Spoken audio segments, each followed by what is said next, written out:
भगवान ने अक्षर ब्रह्मयोग का वर्णन किया है।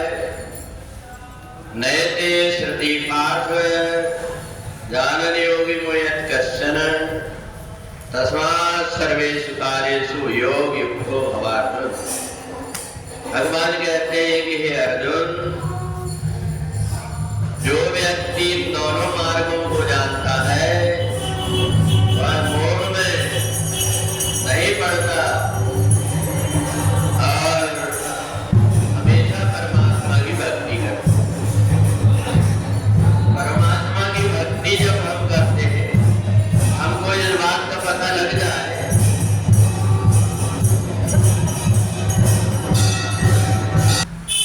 एक इस मृत्यु लोक से जाकर के फिर लौट करके नहीं आते और यम प्राप्त निवर्तन से दूसरा वो रास्ता है जिसमें व्यक्ति जाकर के फिर से लौटना पड़ता है।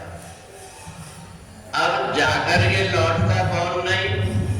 वो व्यक्ति नहीं लौटता जिसने इस संसार से मोह और आसक्ति नहीं किया। चाहे आपने घर में रखा हो, परिवार में रखा हो, चाहे शरीर में मोह रखा है, फिर से लौट करके आना पड़ता है। और ये केवल मनुष्य अकेले की बात नहीं, ब्रह्मा तक के इस लोक में फिर से लौट करके इसलिए आते हैं क्योंकि वो कर्म की आसक्ति से बंधे हुए रहते हैं। ये संसार में मन लगाने का ही नहीं, ये जितनी भी चीजें दिखाई देती संसार में सुंदर सुंदर, ये सब केवल अपने को रास्ते से भटकाने की।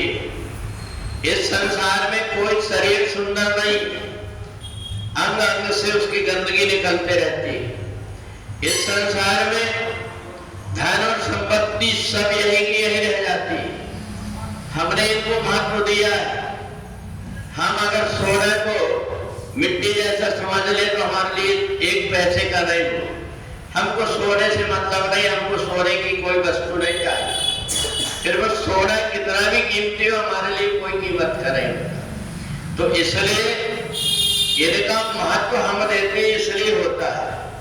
और इसलिए वो व्यक्ति जिसकी मृत्यु का समय आता है और वो मेरे बेटे, मेरी पत्नी, मेरा घर, मेरे परिवार, इसकी आसक्ति में पड़ करके शरीर को त्यागता है, उसको लौट करके आना ही आना पड़ता है। उसके लिए ऊपर का रास्ता बंद हो जाता है। संसार में जिसकी आसक्ति रहती है वो संसार में लौट करके आता है, और परमात्मा में जिसकी आसक्ति रहती है वो व्यक्ति परमात्मा को प्राप्त हो जाता है।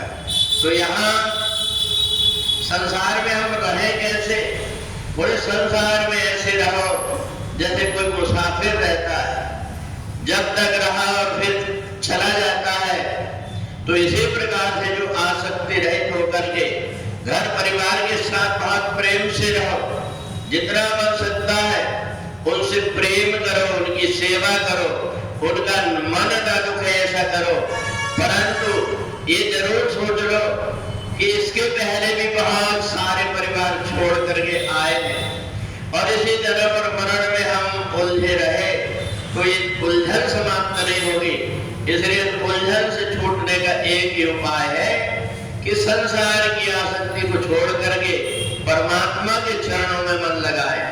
और इसके लिए नित्य प्रति हमें परमात्मा में मन लगाना पड़ता है। इसलिए हम भजन करते हैं, इसलिए कीर्तन करते हैं और इसलिए ही गीता सुनने के लिए आते हैं कि हमारा ये मन समझ जाए कि यहाँ न संसार तेरा है, न शरीर तेरा है, न परिवार तेरा है। ये केवल पानी के बुलबुला जैसे है, जितनी देर बुलबुला पड़ा बाद में मिट जाता है, ऐसा ही घर और परिवार है। एक एक करके परिवार के व्यक्ति एक दूसरे से अलग होते जाते हैं और फिर से जाकर के नए नए जन्म लेते हैं। इसे जन्म और मरण से छूटने का एक उपाय है, वो है परमात्मा की भक्ति। और जो परमात्मा की भक्ति करता है उसको आवागमन में पड़ना नहीं पड़ता। बोले वृंदावन बिहारी लाल।